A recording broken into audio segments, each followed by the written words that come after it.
오늘 다룰 주제는 영적 분별과 프로토콜. 여기에는 이제 영적 분별할 때 그 은사를 의미하는 것보다 일반적인 그 사역에 있어서 분별이 필요하고 또 질서를 지키기 위해서 프로토콜을 철저하게 따라야 된다. 그러면 더 궁극적인 주제가 무엇인가?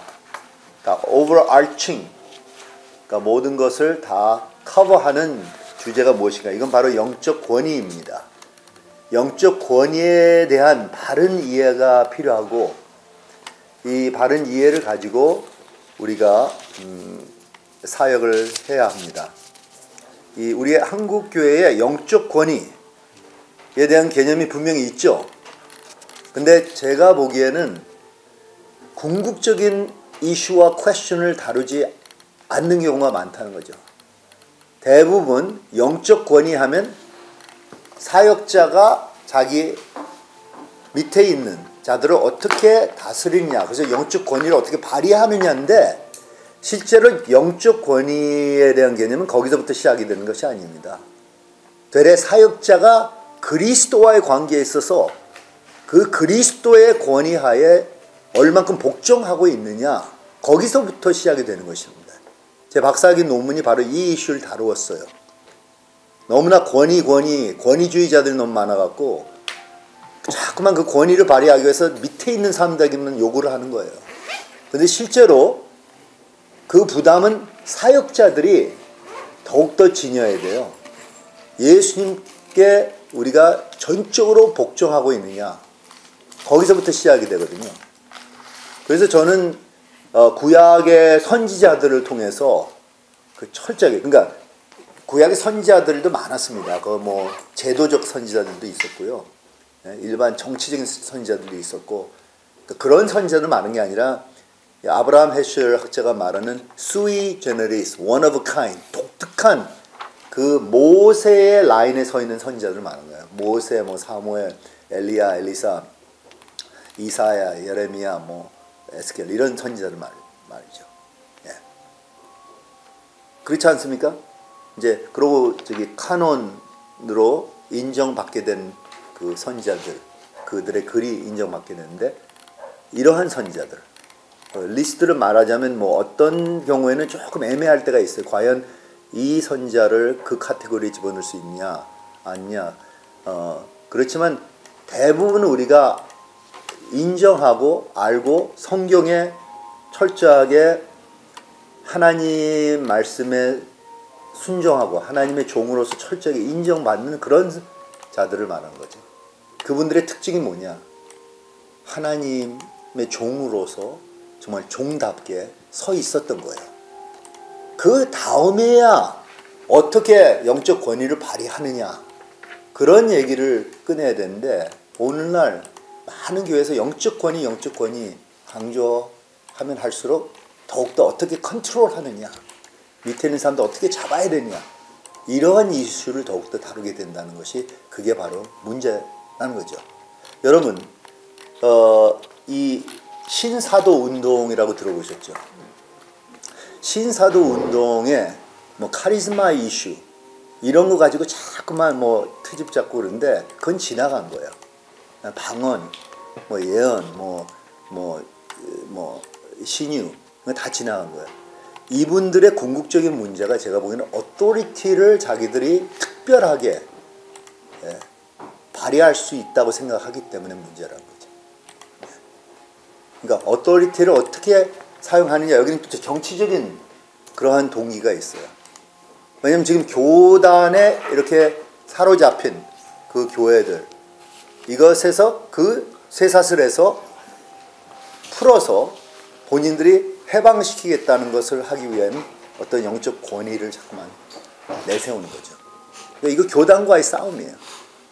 옛날에 뭐 그래서 자기들은 신사도 운동이라는 거죠. 그 옛날에 그 사도 그 계승, 그렇죠? 사도 apostolic succession을 강조할 때 이것이 카톨릭 라인이냐, 거기서 종교 개혁자들의 이제 새로운 라인이냐, 여기에 대한 큰 싸움이었잖아요. 그렇죠? 그 대결이었잖아요. 네. 그거 마찬가지로 이제는 자기들이 프로테스탄트 라인 안에서 자기들이 새로운 사도적인 그런 권위가 주어졌다. 이렇게 나오는 거라. 이슈는 컨트롤이거든. 근데 문제는 신사도 운동가들이나 뭐 기존 어떤 프로테스탄트 교단이나 카톨릭 교단이나 동방 종교나 과연 얼만큼의 이 리더들이 예수 그리스도에게 순복하고 있느냐. 이 퀘션이 더 중요할 것 같습니다. 제가 보기에는. 저도 제 나름대로 내가 권위를 발휘하고 내 밑에 있는 사람들을 정말 지도하고 또한 이들이 또 따라주기를 요구하는 것 이전에 내가 먼저 정말 그리스도의 정신으로 내가 바로 서 있느냐. 지금 한국교회 여러 가지 한국 교단의 여러 가지 문제들도 그리고 또 사회적인 문제에 있어서도 바로 그거예요. 지도자들이 과연 하나님 앞에서 코람데오 앞에서 정말 양심적으로 어떻게 서 있느냐. 이것만 제대로 서 있으면 나머지 문제들은 더 쉽게 해결이 되리라고 생각해요. 교회 안에서의 싸움도 마찬가지입니다. 장로님들과 목사님 사이에 다들 내려놓고 자기들의 무기를 다 내려놓고 어떤 정치적인 어디는 다 내려놓고 그리스도에게 전적으로 순복하는 기간을 갖자는 거죠. 한 달이면 한 달 다들 그냥 기도하고 금식하고 다 내려놓고 근데 그 과정 없이 계속 1레벨에서 자기들의 싸움 그 다음에 밑에 있는 자기들의 부하들에게 계속 그 어떤 당파적인 어떤 멘탈리티 갖게 함으로 그리스도의 몸은 점점 더 찢어지고 갈라지고 분열되게 되는 거죠. 사회도 마찬가지고. 제가 보기에는 키 솔루션은 다들 하나님 앞에 정말 모세가 우리에게 본 보여준 바 같이 그냥 엎드려 얼굴을 땅에다가 파묻히고 하나님 앞에 기도하고 중보하는 것이죠. 영적 권위에 대한 이슈는요. 리더들이 하나님 앞에 어떻게 서 있느냐 어떤 자세를 가지고 있냐 이게 궁극적인 이슈라는 거예요. 그러니까 혹시 여러분 이런 관점에서 아직 그렇게 들어보지 못했으면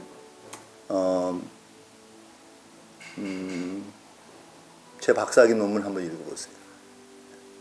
제가 결론을 내렸던 것이 바로 지금 영적 권위에 대한 문제가 바로 거기에 있다는 거죠. 아버지가 자녀들에게 어떤 종속적인 어떤 복종, 순종 요구하기 이전에 아버지가 하나님 아버지 밑에 제대로 서 있느냐 요거를 먼저 딜링하고 그 다음에 자녀들을 어떻게 다스리냐 그 얘기를 하자는 거죠. 예. 이제 그렇기 때문에 결국은 이제 마지막에 부분에 가보면 한 3페이지, 4페이지 정도 되면 영적 권위를 제가 다룹니다. 영적 권위를 더욱더 다루는데 지금은 일반 영적 분별에서부터 얘기를 하도록 하겠습니다. 제가 성경 구절은 마태복음 7장, 고린도전서 14장, 데살로니가 전서 5장, 요한일서 4장 이런 레퍼런스를 드렸는데 다들 어떠한 분별에 관한 것입니다. 우리가 눈을 뜨고 분별하면서 우리가 신앙생활을 해야지 눈을 감고 해서는 안 된다는 거죠. 아무리 훌륭한 지도자 밑에서 훌륭한 신령한 교회 안에서도 눈을 뜨고 봐야 돼요. 제가 존 칼빈 선생을 아무리 존경해도 눈을 뜨고 그의 주석을 읽고 기독교 강요를 또 다시 읽고 눈을 뜨고 해요. 존 칼빈은 눈을 뜨고 교부들의 어거스틴 같은 학자 또 존 크리스스텀 같은 학자를 어떤 면에서 인정하지만 분명히 자기가 인정할 수 없는 것은 지적을 하고 넘어갔어요. 칼빈이 그냥 전체적으로 어거스틴이 다 따른 것이 아니고요. 저도 그 정신으로 존 칼빈 선생을 읽을 때 저도 대부분 많이 인정하죠. 저는 저 개인적으로는.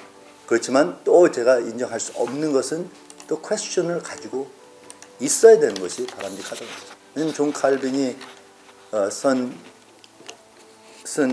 주석과 기독교 강요가 아무리 클래식이고 신학적으로 참 정말 제가 보기에는 가장 탁월한 그런 글들이지만 성경과는 비교를 할 수가 없어요. 11에서. 이건 카논이고 그 존 칼빈의 글은 뭐 카논 그 다음에 인스피레이션이 무엇인지 모르겠지만 저는 상당히 그래도 존경하는 글입니다. 그렇지만 이 카논과는 비교할 수가 없다는 거죠. 그러니까 칼빈 선생도 자기의 모든 것이 카논 하에 두시더라고요. 그래서 영적 분별에 있어서는 두 가지를 분별해야 되는데 첫째로는 사역을 분별해야 돼요. 열매를 분별해야 되는 거예요. 그 사역의 특별히 겉의 모습, 어떤 방식적인 것도 중요하지만 그 사역의 내용을 분별해야 돼요. 말씀 사역이면 그 말씀의 내용이 제일 중요합니다. 그렇죠? 그 에센스가 뭐냐? 과연 이 사역을 드라이빙하는 그 에센스가 뭐냐? 이 주제가 뭐냐? 우리 학교도 계속 복음주의, 신본주의 하잖아요. 과연 우리가 복음주의를 가르치냐? 신본주의냐? 그걸로 테스팅이 되는 거예요. 그 다음에 중요한 것이 사역자 자신을 분별해야 되는 거예요. 이 사람의 입에서는 정말 그럴듯하게 그렇게 나오는데, 그렇죠? 그래서 그 내용과 그 컨텐츠에 있어서는 이거는 정통이야, 이거는 진리야, 올바로.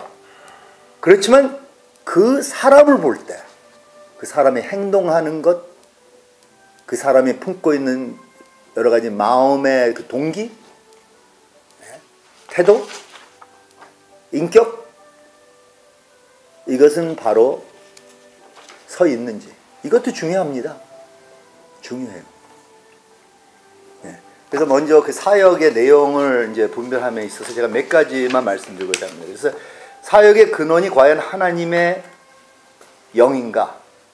그러니까 하나님의 영, 성령님의 베이스로 이러한 말을 하는가, 이러한 내용을 가지고 사역을 하는가, 이렇게 분별해야 되겠고, 하나님의 기록된 말씀으로 확인되는가. 그래서 우리에게 말씀이 주어졌잖아요. 이 기준이 여기 있잖아요. 스탠더드가 여기 있는 거예요. 충분히 우리가 말씀으로, 근데 말씀도 이렇게 프루프 텍스팅, 신천지 같이 막 완전히 프루프 텍스팅이 아니라 말씀을 전체적으로 정말 바른 신학적인 해석학적인 차원에서 이해하고 이거를 분별하는 필터와 그리드로 생각하느냐, 이게 중요하다고 제가 생각합니다. 왜냐면 이제 한국교회에서는 특별히 말씀 한단 말이에요. 그렇지만 대부분 또 보면 자기 말씀 해석을 말씀하는 거예요. 말씀 한 다음에 그 말씀을 전체적으로 우리가 이해하려고 노력하고 여기에 우리가 겸손하게 이 말씀을 해석해 나가야 되는데, 그리고 헐메니리크 프로세스를 잘 알아야 되는데 자기의 선입견 투성으로 말씀하면 결국 자기 말씀 해석 중심이라는 거죠. 그것도 우리가 잘 분별을 해야 된다고 생각합니다. 그리고 살아계신 말씀, 로고스인 그리스도를 영화롭게 하는가? 결국은 그리스도 중심적인가? 그리스도가 가장 영광을 받느냐? 이게 이제 중요한 것이고요. 그리고 그리스도의 몸, body of Christ를 존중하며 섬기며 덕을 세우는가? 그리스도를 우리가 존경하고 그리스도를 경외한다면 그리스도의 몸을 그만큼 우리가 존경해야 된다는 거죠. 실제적으로 교회 공동체, 그러니까 우리에게 주어진 그 철치 커뮤니티로부터 확인이 되는가, 이것도 중요합니다. 나 혼자 판단하는 솔로 판단자가 아니라 같이 공동체적인 소위 헐메뉴리커 커뮤니티로서 우리가 이걸 분석하느냐. 이것은 이제 로컬 철치도 중요하지만 또 역사적으로 우리가 교회를 쭉 보면 돼요. 다 그 커멘트가 있거든요. 어떤 이슈에 대해서. 네. 성경 해석에 있어서. 쭉 우리가 거기에 대한 어웨어네스가 있습니다. 헐메뉴리커 커뮤니티가 참 중요합니다. 그리고 이런 질문을 하는 게 중요하다고 생각해요. 과연 실제적인가, 실용적인가, 과연 이루어지는가. 예언에 있어서는 과연 이루어지느냐 참 중요하죠. 미래에 대해서 이렇다, 이런 일이 일어난다, 이루어지느냐. 상당히 상식적인 거예요. 보면 알 수가 있잖아요. 때가 되면 알 수가 있죠. 그리고 마지막으로 우리가 과연 이 사역을 통해서 하나님께로 가까이 가게 되는가.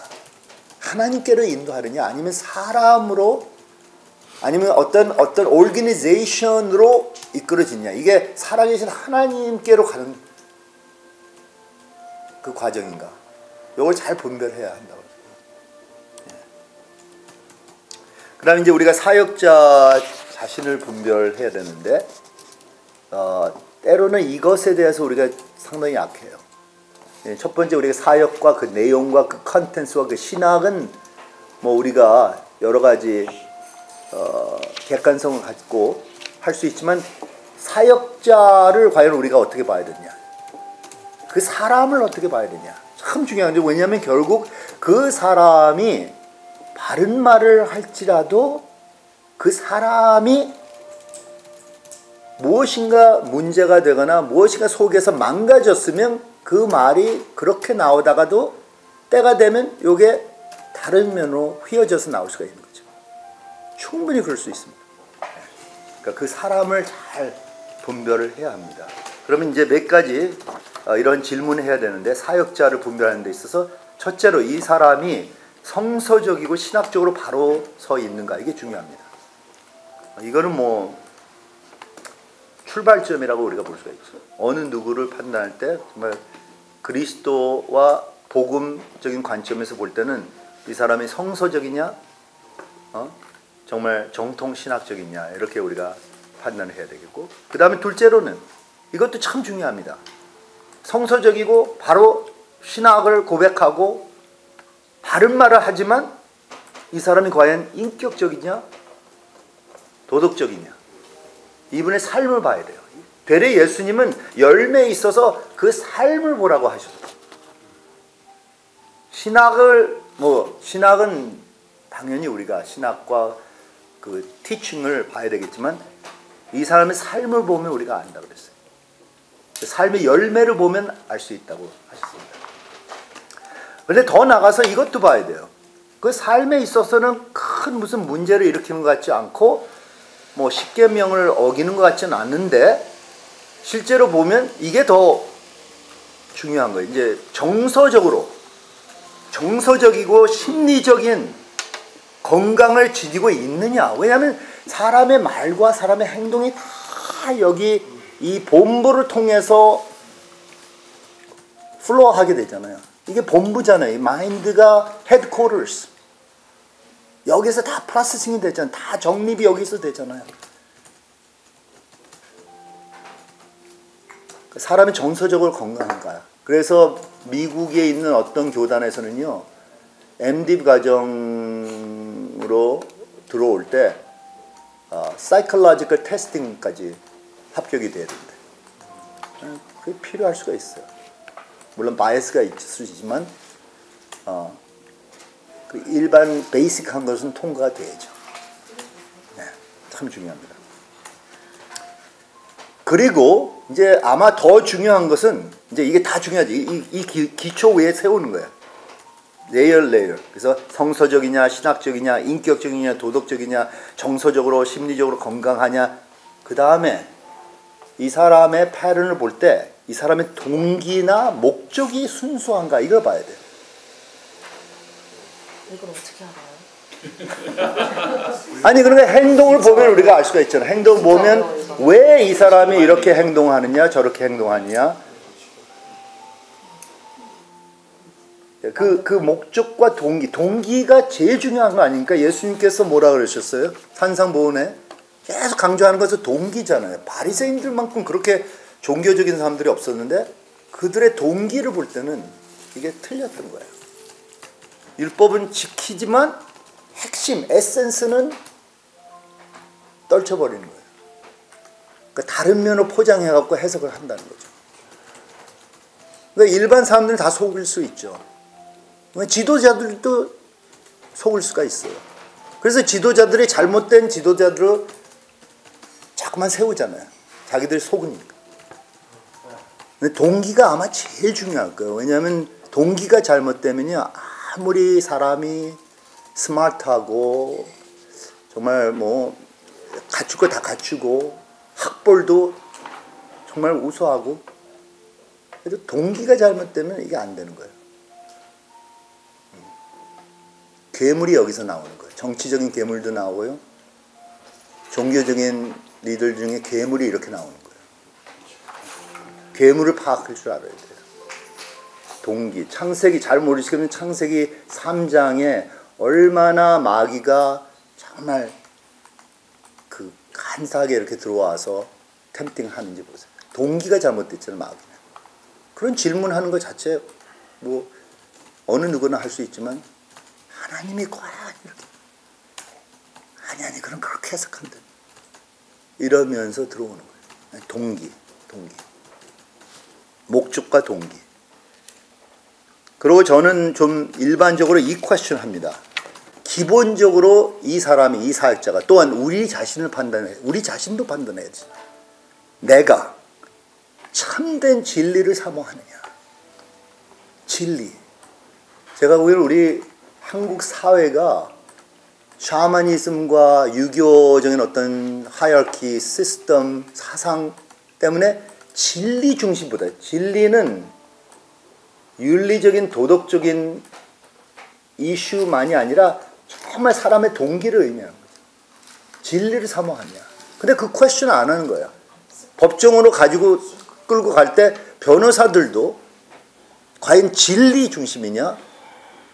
아니라 케이스를 이기기 위해서 한다는 거예요. 제가 변호사 친구가 있는데 법학 교수예요. 근데 제가 지금 몇 년 동안 물어봤어요. 그 지금 변호사들 세상에서 정말 정의와 진리로 해서 목숨 바치는 사람이 얼마나 있냐. 참 옛날에 선지자들 같지. 예? 엄청 피해와 손해와 정말 희생을 해가면서 하는 사람들 몇 명이나 됐냐. 거의 없다는 거예요. 변호사들은 자기 케이스를 이기기 위해서 어떻게 그 디테일한 것을 조금 더 아느냐, 어떻게 룰 자체를 기준을 밴딩을 하느냐, 요 수단을 많이 배운다는 거죠. 그럼 우리가 영화를 보든지 뭐 TV에도 주로 나오잖아요. 결국 이분들이야말로 법을 지켜야 되는 사람들입니다. 근데 법이라는 것 자체가 이건 어떻게 조작하느냐에 달려있다는 거예요. 그게 이제 문제죠. 참된 진리를 사모하는가. 정말 이걸 하기 위해서는 우리가 철저히 주님 앞에 서서 순수하게 진리 이게 진리가 뭔지 알 때까지 우리가 정말 주님 앞에 정화가 되어야 될 것 같아요. 진리가 뭔지 몰라요. 저도 진리가 불분명해진 거예요. 나중에는 흐려지는 거예요. 어느 목회자나 어느 리더리 정말 진리를 떠나서 시작하는 사람은 없어졌어요. 우리 모두 다 전에 순수한 모습으로 정말 주님밖에 몰랐을 때 진리 중심이었다고 봐요. 근데 세월이 지나면서 우리가 이제 사역하다 보니까 이제 스포일되고 또 우리 한국 목회자들 특별히 이제 또 이렇게 대우를 많이 받죠. 미국에서는 대우도 없어요. 뭐도 없으니까 아예 기대도 안 하고 여긴 대우를 받다 보면 저도 여러분들의 이렇게 저를 이렇게 섬겨주시고 이렇게 저를 존경해 주니까 얼마나 쉬운지 모르겠어요. 가르치기 레벨지가 있잖아요. 권위를 그렇지만 동시에 제가 이렇게 익숙해지면 어떻게 돼요? 익숙해지면 이제 정말 진리가 흐려지는 거죠. 네.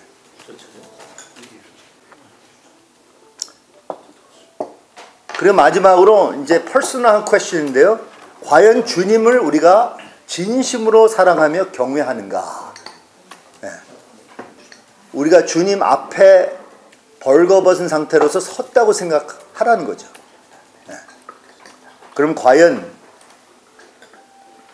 내 마음의 동기가 주님을 전적으로 사랑하고 경외하는가? 여기에 이제 4가지 질문을 했으면 좋겠습니다. 주님께 모든 영광을 드리는가? 자신을 단지 종으로 여기는가? 나는 종이로소이다. 난 종이로소이다. 셋째로 사람을 진실로 생각하는 마음이 있는가?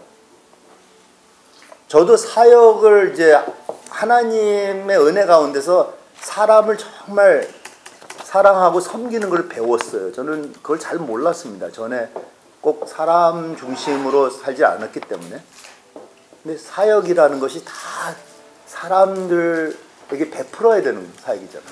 하나님만이 아니거든요.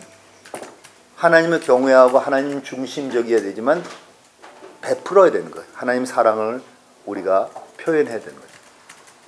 그럼 마지막으로는 올바른 영적 권위에 순종하고 있는가. 이것도 참 중요합니다. 다 그 범위 안에서 순종을 배워야 돼요.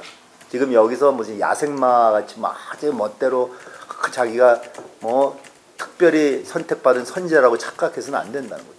아무리 하나님이 특별한 은혜를 주시고 특별한 뭐 계시나 메시지를 주셔도 항상 자기가 커뮤니티 안에서 체크가 돼야 돼요. 제가 보기엔 부부로서는 서로 간에 체크해주는 부부가 됐으면 좋겠습니다. 근데 이것도 되게 힘들죠, 어떤 때는. 왜냐하면 설교하고 나서 항상 이제 교정을 받거든요. 제 아내는 또 목사 딸이고 목회자도 훌륭한 목사님들 많이 보고 해서 제가 이제 한국에 들어와서 이제 사귀게 되면서 결혼했을 때 썬데이마다 부담이 돼요. 그래서 제가 딱 한 가지만 부탁했어요. 주일에는 제발 크리틱을 삼가해 주시고 그 다음날 하루만 제가 좀 항상 그렇지 않지만 제 아내의 말이라면요 저는 정말 신중히 받아들여요. 정말 이건 제가 고백을 할 수가 있어요. 그렇게 제가 존경해요. 아내의 오피니언. 왜냐? 내 자신이 블라인드 스팟가 있잖아. 내가 내 자신 고칠 수 없잖아. 내 거울이 되는 거예요, 제 아내가. 근데 부부로서 그렇게 크리틱 해줘야 돼. 제가 아내가 잘못 나가거나 잘못된 동기로 사람들을 어뷰스하거나, 아니면 부정부패적인 어떤 무슨 방향으로 나가거나 그러면 제가 또 잡아줘요. 서로 어카운터블 해야 되잖아요. 아담과 하와가 문제가 뭐였어요? 둘이 서로 고쳐줘야 지적해야 되는데 그냥 둘이 같이 선악과를 따먹었잖아요. 그 장면을 생각해보세요. 둘이 그냥 범죄 뭐라 그러지? 그럼 partners in crime. 예? 그러고 있잖아요. 둘이 그냥 숨어서 맛있지? 얼마나 이러고 있는 그 장면 얼마나 우스꽝스러운 장면이에요. 그러지 않아야 되잖아요. 한 사람이라도 바로 봐야 되잖아요. 한 사람이 좀 약해지고 시험 들면 누구 옆에 있는 사람이 잡아줘야지. 그런데 우리가 공범을 범하고 있습니까? 이게 문제죠. 그리고 또 부부로서 서로 상호 어카운터빌티가 있어야 되지만 제가 보니 리더십 안에서 잘 키워야 돼요. 장로님들이나 탑 리더들 이런 사람들을요 정말 자기를 어카운터블하게. 저도 이런 걸 알기 때문에 제가 키우는 리더 진혁 형제나 제 제자들이나 어떤 리더들한테 내가 벌써 이미 심어져. 내가 이쪽을 나가면 나한테 딱 그걸 분명히 나한테 말을 하고 지적해 줄 수 있도록 오픈해놔. 내가 그렇게 가르쳤잖아. 가르친 거 포인트 하는 내가 잘못 나가면. 그렇게 프리덤을 줘요. 지금부터 해놔야지 체크가 될 수가 있지. 내가 블라인드되고 밑에 있는 사람 다 블라인드 되면 어떻게 되겠어요? 소경이 인도하는 신세가 되고 다들 절벽에서 떨어지는 거예요. 지금 이게 바로 우리 정치적인 상황 아닙니까? 지금 또 교회나 교단에 또 많은 문제가 되고요. 서로 눈을 뜨고 조명을 비추고 어두움 속에서 정말 진리로 우리가 이걸 파헤쳐 나가도록 전략을 세워야 합니다. 지금부터 하셔야 돼요. 자기 사람들 그렇게 키우지 않고 다 눈 감아주고 하는 사람들만 옆에다가 예스맨들만 다 해버리면 될 수가 없는 거예요. 특별히 이러한 면에 있어서 여러 가지입니다. 윤리 도덕적인 면에 있어서 그리고 심리적인 면에서 이게 동기가 바르지 않고 사람들 컨트롤하고 지배하려는 그런 컬트 멘탈리티 그리고 신학적인 면에서 저는 그래서 이단이 세 가지 이단이 있다고 생각해요. 신학적인 이단이 있고 윤리 도덕적인 이단이 있고 셋째로는 정서적인 면에 있어서 이단이 있는 거예요. 컬트 리더들 같이 컨트롤하려는 것. 자기 범위를 떠나서 바운드를 건너서 하는 것은 제가 보기에는 또 나름대로 이단입니다. 불법을 행하는 자가 되는 거죠. 그럼 영적 프로토콜을 우리가 한번 볼까요?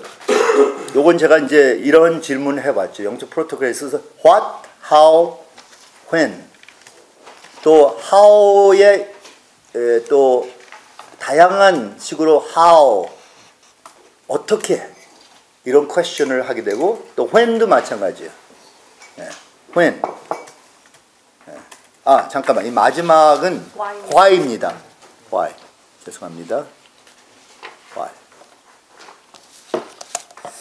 한번 볼까요? what 그럼 그 내용에 있어서 과연 하나님 아버지의 마음과 생각을 제대로 표현하는가 이 사역자가 정말 이 사역자를 통해서 하나님 아버지의 마음을 우리가 느낄 수가 있는가 받을 수가 있는가 이게 전달이 되는가 왜냐하면 예수님의 방식은 하나님 아버지의 마음을 전달해 주는 거죠. 우리에게 힘을 주고 격려하며 위로하는 말과 행동을 하는가 아니면 기를 빠지게 하고 기운을 빠지게 하고 그냥 우리 녹다운하고 갈갈이 그냥 찢고 상처만 주는 것인가 이게 고린도전서 14장에 나오는 말이잖아요. strengthening, encouraging, comforting 요 세 가지 요 가이드라인만 가져도 목회하는 것이 달라져요. 너무 함부로 사람들을 심하게 다루거나 항상 야단치는 방식으로 하거나 그냥 깎아내리거나 이런 것은 있을 수가 없어요. 그렇지만 이런 것이 지금 사방에 있다는 것을 우리가 안타깝게 인정할 수밖에 없어요. 그 특별히 예언적 사역에 있어서는 우리가 예언을 한다. 그러니까 여기는 예언을 뭐 선포하는 것만이 아니라 설교자들이 예언적으로 설교할 때가 있잖아. 어떨 때는. 요즘은 아마 어느 누구도 강대상에 서서 설교를 할 때 예언적인 요소가 더 하이튼되지 않을까. 그렇잖아. 지금 아무것도 모르고 있다는 거예요. 사회적인 컨텍스트와 아무 상관이 없는 설교를 하고 있다는 거예요. 우리가 이제 여기서 이제 예언적인 사역을 할 때 저는 일반적으로 될 수 있으면 두 가지를 피하는 게 좋아요. 네. 이것이 자꾸만 교정하려고 하거나 지시하려는 것을 좀 삼가하는 게 좋아요. 왜냐하면 꼭 correction, direction을 해야 할 때가 오는데 이러한 권리를 너무 흔히 사용하다 보면 아무 가치가 없어요. 나중에 끝에 가서. 이제 정말 중요할 때 가끔 이런 식으로 나오지만 대부분은 자꾸만 컨트롤하려고 하지 않는 게 좋아요. 내가 기도해 보니까 하나님 너를 이쪽으로 자꾸만 이러지 말고 그 사람이 자기가 figure out 할 수 있도록 정말 기도해주고 중보하는 게 저 바람직해요. 또 자꾸만 콜렉트 하려는 거, 너 이거 참 너무 그렇게 안 하는 게 좋아요. 될 수 있으면. 그러니까 그렇다고 해서 교정과 지시와 하나님의 그 방식과 어긋난다고 하는 건 아니고, 우리 생각으로는 그냥 하나님 또 이렇게 좀 예언적인 면에 있어서는 계속 그냥 나무래고 자꾸만 이런 식으로 이렇게 야단치는 마인드셋. 제가 보기에는 그거는 성서적인 그런 멘탈리티보다는 정서적인 그 뿌리에서 나오는 것 같아요. 그런 또한 사회에서 우리가 살다 보니까 계속 그래요. 제가 이걸 실험해 봤는데 한국에 특별히 이렇게 기도 많이 하시고 또 이렇게 통찰력이 있다는 분들이 하는 게 주로 이렇게 책망이 많더라고요. 그래서 저도 항상 두려워했어요. 은혜자들 뭐 기도를 해주거나 가이드 해준다고. 뭐 어떤 때는 그냥 난 가만히 있는데 그냥 와서 하나님이 말씀 하십니다 이렇게 나와요. 그러면 정말 내가 직접 들을 때까지 될 수 있으면 삼가해 주셨으면 그럴 때가 많아. 또 미국에 가니까 미국은 또 너무 그냥 뭐 하나님의 거의 이런 무슨 뭐 죄를 지적하는 게 없어요. 너무 자비롭게 하는 거야. 가만 보니까 컬처럴한 거라고. 그 가운데 밸런스가 있었으면 하는 그런 생각이 들어요. 네. 그 다음에 how가 중요합니다. how. 이건 방법에 있어서 how 참 중요하죠. 우리가 자연스럽고 우호적인 식으로 우리가 접근하냐. 왜 우리가 교회에서 목소리나 기운이나 이 태도가 바꿔집니다. 목회자들. 왜 목소리가 바꿔져?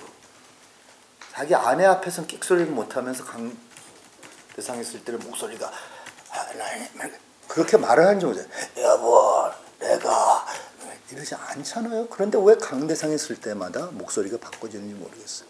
오케이, 이건 저는 미국에서 자랐기 때문에 미국이 조금 좀 자연스럽습니다.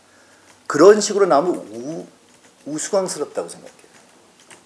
그런데 우리 한국에서는 그게 자연스러운 거예요.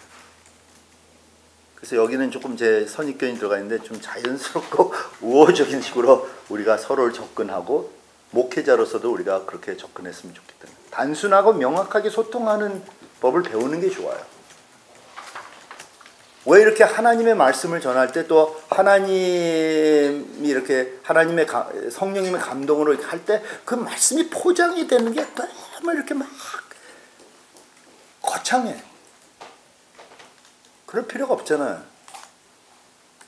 왜냐면 그 안에 에센스가 들어가 있고 성령님께서 거기 기름 부음을 주신다면 내가 그냥 보통식으로 말해도 다 들리잖아요.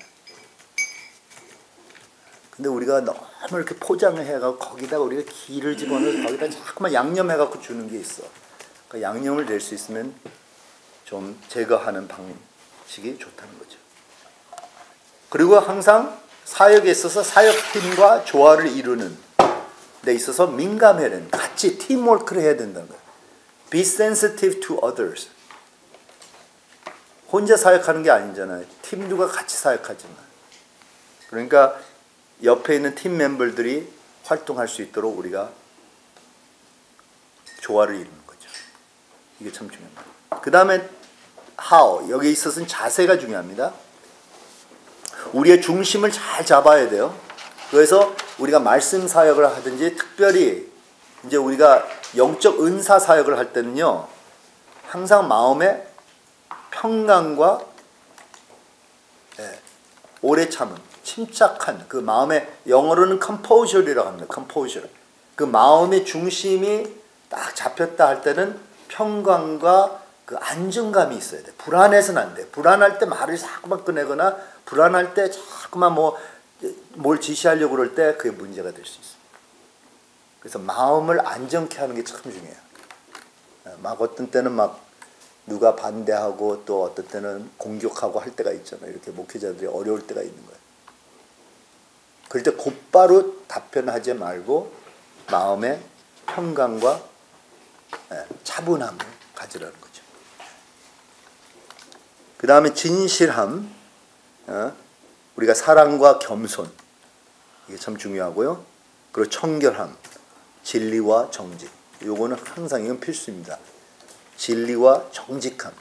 정직해야 된다는 거죠. 목회자들이 정직해야 되고 지도자들이 정직해야 돼요. 네.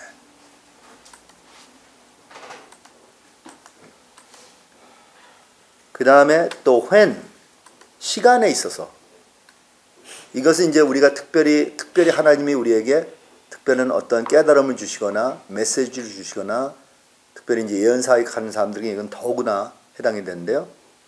우리가 곧바로 전달해야 되거나 적용해야 된다고 생각하는 게 있고 어떤 것은 그렇게 해야 돼요. 근데 어떤 경우에는 아니다. 삼가하라. 하나님이 나한테 이 사람에 대해서 이런 거 보여줬는데 곧바로 전할까요? 그럼 곧바로 전하지 말고 기도를 하십시오. 기도를 하면 그게 또 하나님이 주실 수가 있는 거예요. 또 확인해 줄 수 있는 거예요. 그래서 제가 이 스텝을 말씀드리자면 곧바로 전달 적용해야 하는 것. 그 다음에 둘째로 확인되길 위해서 기도하고 기다려야 되는 것. 그 다음에 성취되길 위해 기도해야 하는 것. 그리고 어떤 경우에는 그냥 모든 걸 삼가하고 평가받아 자기들을 교정해야 하는 것이 있습니다.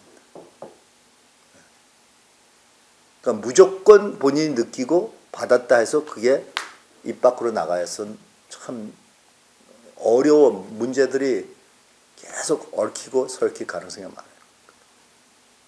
입 밖으로 나가는 건 우리가 조심해야 되고 또한 심지어 우리가 특별히 이제 사역 이렇게 신유 사역할 땐 저도 이거 많이 배웠어요. 손을 함부로 대서는 안 된다는 거죠. 손을 함부로 대지 않는 게 좋아요. 특별히 남녀 간에 있어서는 손을 함부로 대지 않는 게 좋다고. 그래서 어떤 때는 남자 사역자가 여자를 다가갈 때는 될 수 있으면 다른 여자들이 같이 기도하면서 손을 대거나 얹거나 하는 게 좋아요. 아니면 자신에게 손을 얹게 하고. 그러니까 될 수 있으면 나중에 문제가 생길 수가 있으니까 그런 건 좀 조심하면서 지혜롭게 해야 된다는 거죠. 마지막으로는 동기입니다. Why. 이게 아마 가장 중요하죠. 제가 계속 반복해서 말씀드리는데 동기, why가 아마 제일 중요한 거. Why. 하나님께 모든 영광을 돌릴 수 있는가? 자신을 단지 종으로 생각할 수 있는가? 사람을 진실로 생각하는 마음이 있는가? 그리고 영적 권위에 순종할 수 있는가? 이런 것으로 우리가 테스팅을 해볼 수가 있습니다. 사역자가 자신을 분별할 때 이 동기적인 면에 있어서 이게 올바로야 된다는 거죠. 동기. 이게 틀리면 다 틀리는 거예요. 기독교는 그렇습니다. 동기, 모티브가 잘못되면 다 틀려요. 겉으로는 다 맞는 것 같지만 동기가 잘못되면 이건 합격이 될 수가 없어요. 주님 보시기에. 그래서 할트를 보시는 분이냐, 주님. 할트가 잘못됐으면 겉으로 아무리 해봐요. 성경을 쭉 보세요. 하나님을 기뻐하게 하는 것은 다 동기가 바른 사람들.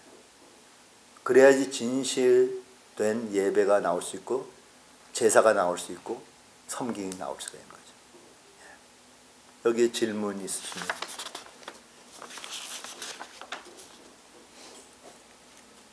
힘들죠? 이 기준 이건 어떤 면에서 너무 이건 한국 교회나 일반 교회에서는 이건 어디서부터 시작을 해야 할지 이거 고쳐나가잖아요. 새로 우리가 개혁을 하는 걸 말하잖아요. 그러니까 제가 보기에는 그냥 아예 새로 새끼를 낳는 게 나아요. 그걸 잘 키우세요. 이번에는.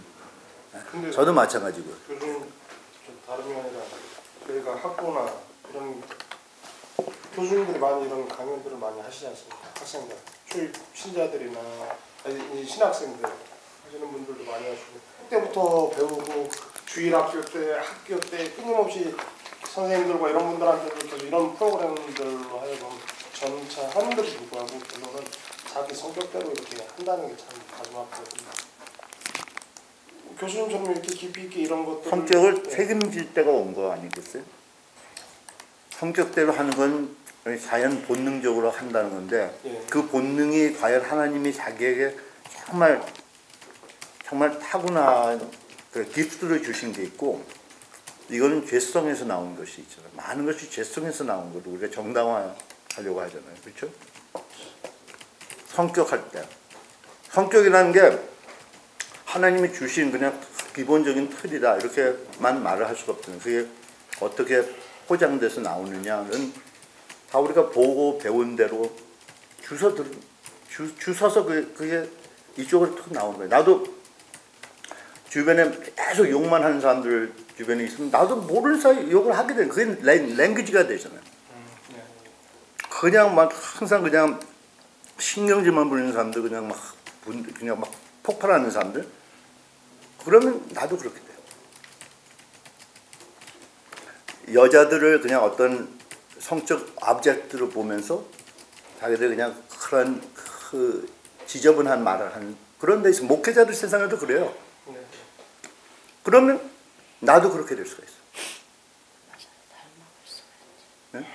그걸 우리가 엑스큐스 할 수 없다니까요. 우리가 영성에 있어서는 다들 정화가 되죠. 그리스도의 모습, 그리스도가 그렇게 하시겠냐. 그것이 우리의 기준이 돼요. 한국 교회가 지금 이렇게 해왔다. 안 돼요. 미국 교회가 저렇게 해왔다. 안 됩니다. 예수님은 어떻게 하셨을까? 이건 우리가 보면 알 수가 있잖아요. 제가 괜히 만들어서 무슨 깨끗한 타입 이미지를 만든 건 아니잖아요. 그렇죠? 그러니까 이것은 뉴 제너레이셔널 리더들을 제자훈련해야 돼요. 제자훈련.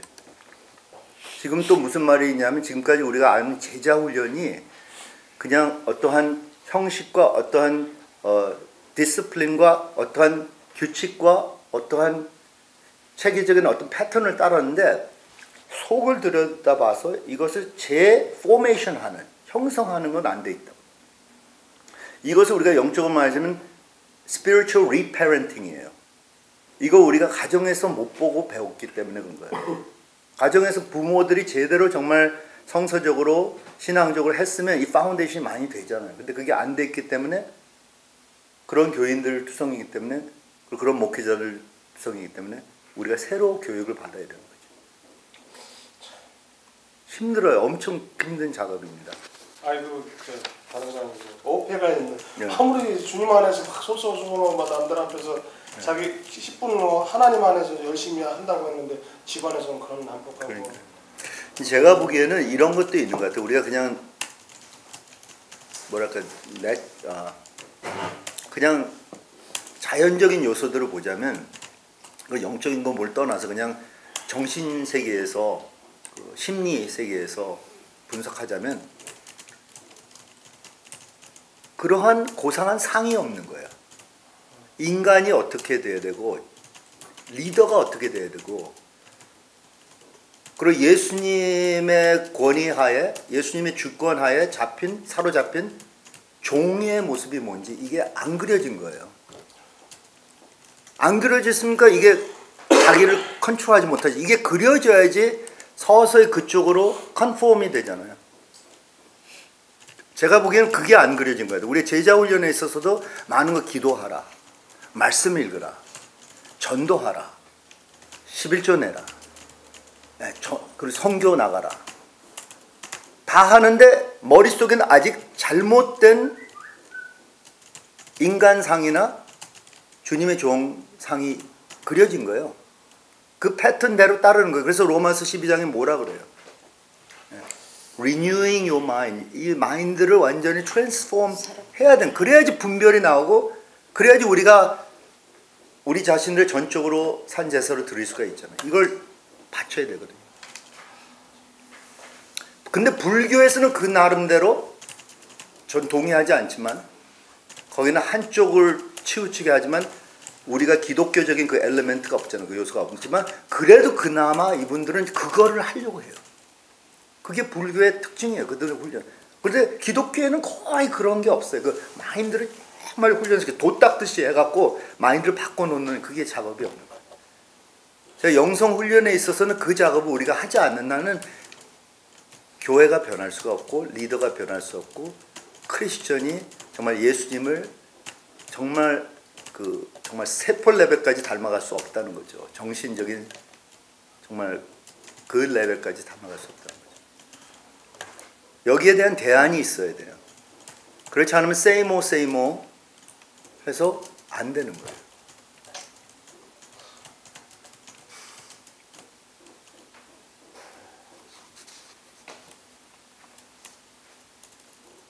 근데 이제 참 신기한 게 제가 그 미국에 있는 그 목회자도 10년 동안 그런 짓을 하면서 설교를 그렇게 잘했어요.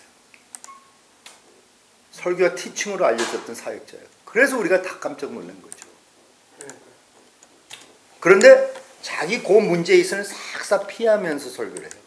자기가 왜 몰라? 양심적으로 다 알지. 딱 포인트가 있더라고요. 네. 불신앙의 포인트가 다 있어가지고 그 부분에 대해서 그냥 관심이 있으면 헌금만 무조건 열심히 하고 그치. 목사님이 말하려면 칼같이 관심이 쓰고 있으면 이렇게 하는 거예요. 갖고 어떻게 되는 그 부분에 관심만 있으면 착하죠. 지금 우리가 이게 영적 전쟁이라는 거 아시잖아요. 지금 한국의 사회적으로 지금 그리고 우리 교회 안에서도 영적 전쟁의 리얼리티를 알면요. 전략이 있어야 되잖아요. 맞아요. 대안이 있어야 되잖아요. 그런데 전략 중에 뭐 여러 가지 방법론적인 전략도 있지만 제일 중요한 것은 초점이에요. 초점. 뭐가 어디가 핵심적인 문제라는 걸 다 파악을 해야 되는데 이것을 지금 초점을 여기다 두고 있는 거예요. 아니면 저기다 두고 있는 거예요. 여기에다 초점을 둬야 되는 저는 정말 우리 한국 사회, 한국 교회가 정화되기 위해서는 뭐 여러 다른 관점이 있겠지만 저에게는 그렇게 돼요. 정말 진리 중심적인 정말 what is truth를 정말 그래야지 정직이 나오잖아요. 지금 정직하지 않잖아 우리 사회가. 다 커버업하고 다 그냥 적당히 그냥 이렇게 썰어. 그러니까 이게 이 먼지랑 이 지저분한 것이 여기서 이쪽으로 이동이 돼 있지 아직 남아 있는 거거든요. 찌꺼기들이 다 남아 있는 거야. 우리 사회가 지금 다 있었기에 언제 쓰레기 덤프에서 이제 터질 수밖에 없잖아요. 근데 여기에서 진리 중심이라는 게 말이 저도 이렇게 설교도 많이 듣고 하는데 진리 중심이라는 메시지가 너무 부족해.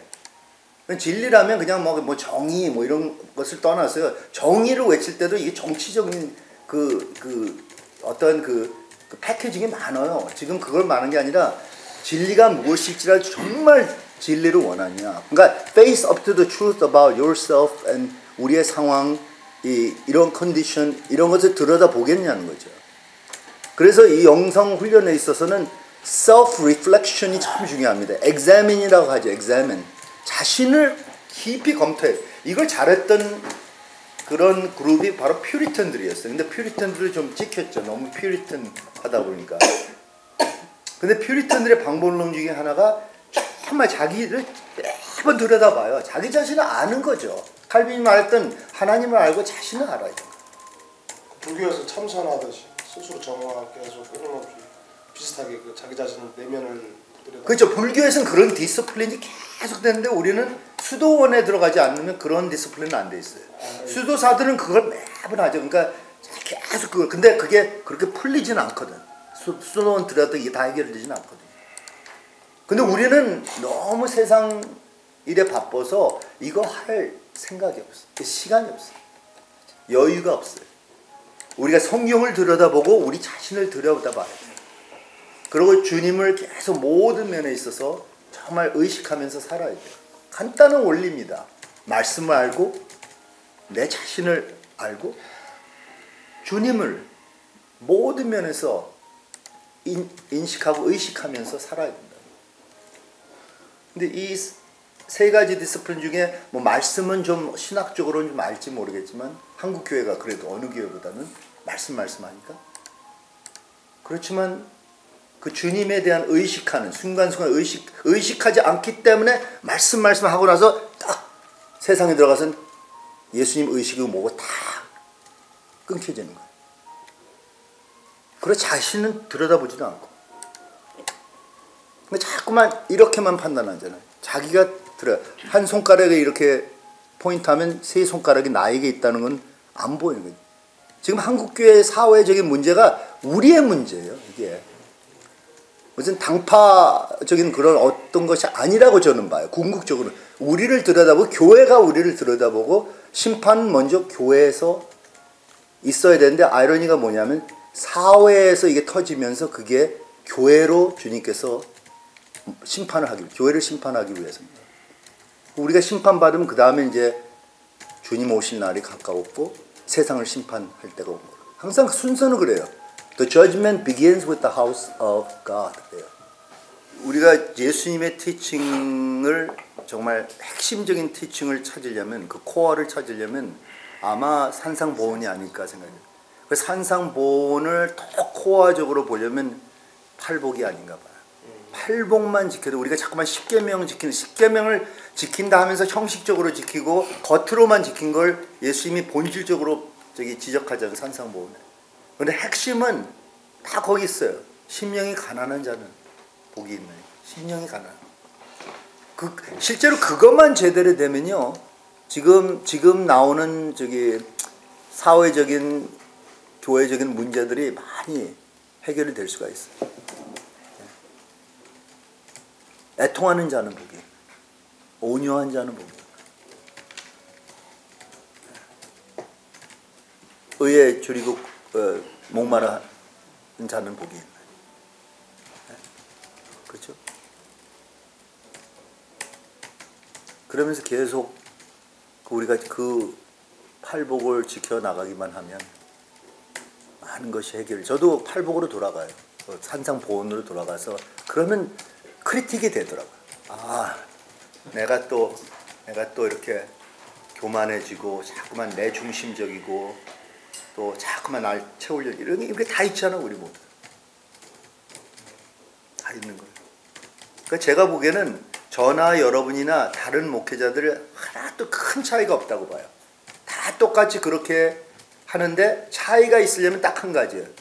전략을 있고 그러한 마귀의 음모에 대해서 awareness를 가지고 자기가 prevention에 대한 대안을 가지고 나가는 것이 우리를 finishing well 하느냐 finishing not well 하느냐의 차이라고 봐요.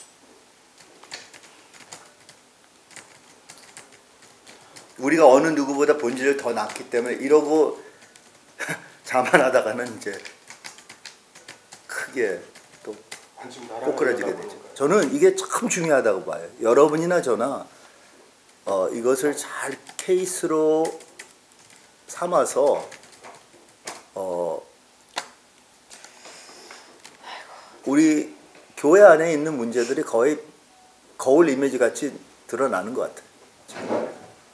여러 면에 있어서. 그러니까 보세요.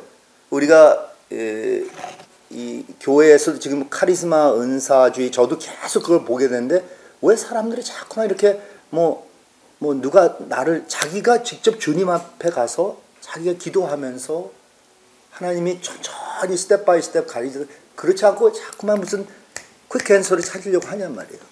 뭐 떨어지기로 원하냐. 뭐가 있으면 딱 전화, 뭐가 있으면 머리 숙이고 딱 왜 그렇게 돼야 되냐. 사람을 의존하는 거잖아, 궁극적으로. 그렇죠? 사람을 의존하는 그 의존대로 영향을 받아서 그걸 가지고 자기 자신의 디시션만이 아니라 자기 가정, 또 자기 비즈니스, 자기의 교회 이런 게 수두룩합니다. 이게 깔려져 있어요, 우리 한국 사회에. 저도 주변에 가까운 사람들 그렇게 영향을 아직도 받는 사람들이 있어요. 안타깝죠. 그걸 브레이크를 못해요. 그러니까 함부로 문을 열어줘서는 안 된다는 거예요. 이게 은혜의 세계, 우리 한국은 무엇인가 좀 영적이다, 신령하다, 무엇인가 좀 예언적이다, 은혜 그냥 열어놔. 이제 그런 문제가 있죠. 그 다음에 이제 또 여기선 또 권력과 돈과 그런 어떤 경제적인 어떤 파워 세력이 있죠. 그걸로 또 좌우가 되는 거. 물질에 대한 그런 욕심과 그런 탐욕과 이런 것을 좌우되죠. 기복적인 그런 게 또 깔려져 있잖아요. 그것도 지금 문제죠.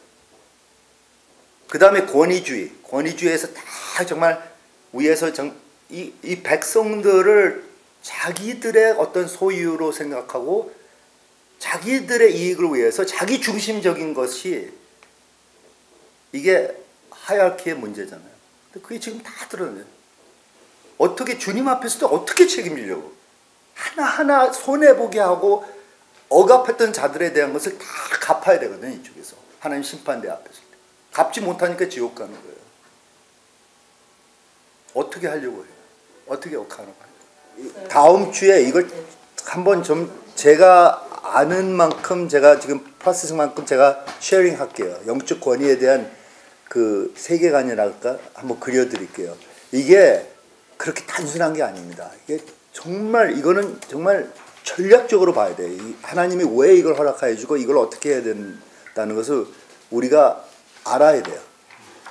그런데 영적 권위라는 것 자체를 우리가 부정할 수는 없어요. 그냥 완전히 뭐 민주주의라고 영적 권위를 할 수가 없어요. 왜냐? 그러니까 저는 영적 권위라는 것은 분명히 있는데 이게 패키징이 달리 이게 또 해석이 달리 돼야 된다고 봐요.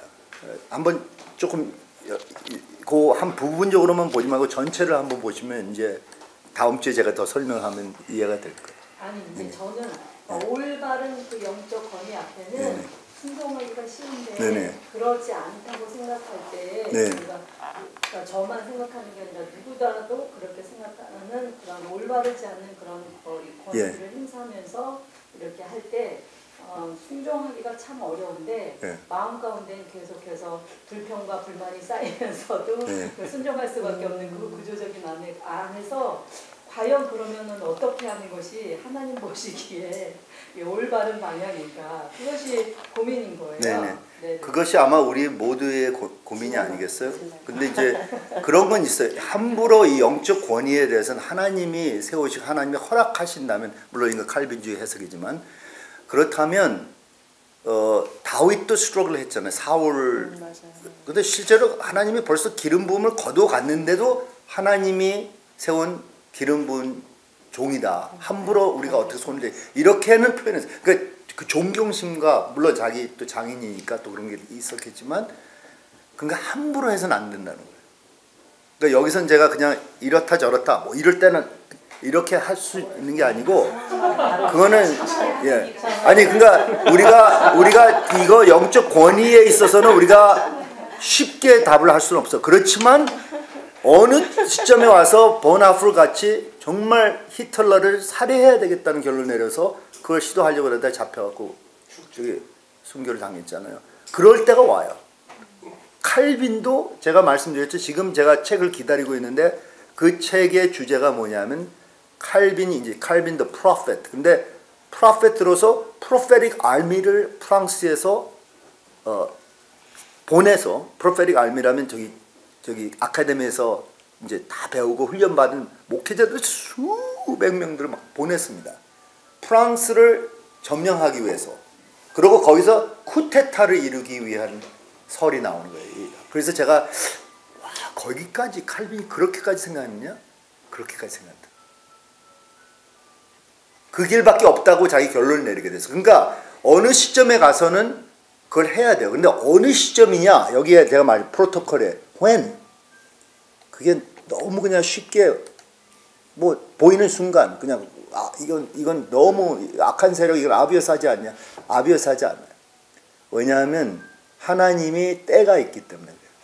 하나님은 그 때와 이 하나님이 역사적으로 하려는 때와 이게 다 맞아 들어갈 때 그거를 열어주세요. 그때 문으로 들어가야지. 하나님이 타이밍이 있거든. 보세요. 우리가 구약 역사를 쭉 보면 타이밍에 하나님이 어느 나라나 어떤 엠파이어나 뭐 어떤 대항하는 왕들이나 이스라엘도 마찬가지고 그 나라들 통해서 이스라엘 단련시킨 게 더 많단 말이에요. 그래서 제가 보기엔 우리 한국에 지금 이런 일들이 일어나고 또 우리 교회에서도 뭐 그런 일들이 일어나고 뭐 그러면 그것으로 하나님이 뭘 하시는가 그 중에 한 가지 일만이 아니라 그 하나를 통해서 두 가지 세 가지 작업을 하시기를 원한다고. 거기에 센시티브 하면 그게 다 될 때 때가 될 때 하나님과 함께 프로테스트를 하는 거죠. 그럴 때 이제 또 선지자들을 보내서 프로테스트 하게 해요. 프로시큐터 검사들이거든요. 그 선지자들은 특별히 이사야, 뭐 예레미야, 에스겔 같은 사람은 검사들을 보낸 거예요. 그래서 프로시큐션 한 거죠. 심판을 디클레어한 거죠. 심판이에요. 그때는 뭐 전도가 아니거든요. 심판을 선포하는 거예요. 그러면 지금 전도사님, 그거를요 일주일 동안 지금 아니 이거요. 참 중요한 것입니다. 지금 이게 권위, 영적 권위와 또 권위, 우리나라의 권위에 관한 다스리는 자들과 또 지배하는 자들과 또 무엇인가 여기는 지식인들로 들어가요. 우리가 안다는 사람, 저 같은 사람이 교육하는 이 관계 또한 우리 한국 역사 이걸 다 생각하고 갖고 오세요. 다음 주에는 정말 대박인 그런 디스커션이 있어야 됩니다. 이게 참 중요합니다. 네. 저는 지금 강사님 모시러 가야 되니까 네, 가겠습니다. 그럼 그분은 무슨 말씀하셨어요? 저기 좀 말좀 해주세요.